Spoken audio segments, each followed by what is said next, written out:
म चाहिँ आज यति राम्री भएर मोमो खान जान लागेको साथीको हतारमा चाहिँ मैले दुईटा कानमा दुईटा इयरिङ लगाइरहेको रहेछु। पछि थाहा भएर चेन्ज गरेर हिँडी। वेदर चाहिँ आजको कस्तो राम्रो थियो।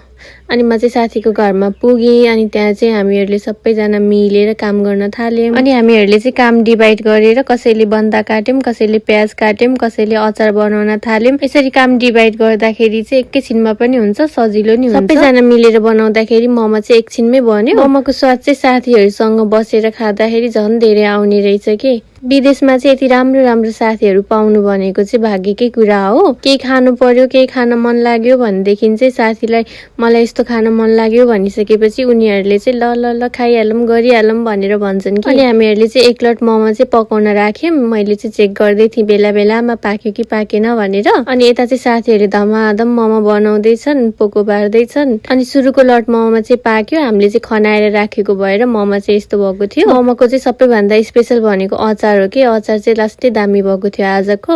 यो टिमुरको छोप चाहिँ रुक्सानाले लिएर आएको थियो, मेरो साथीले आफ्नै घरमा बनाएको रहेछ उसले चाहिँ। त्यसपछि चाहिँ मैले खान थालेँ। मोमो चाहिँ कस्तो मिठो भएको थियो कि मैले चाहिँ आफूले कन्ट्रोलै गर्न नसकेर गम खान थालिहालेँ।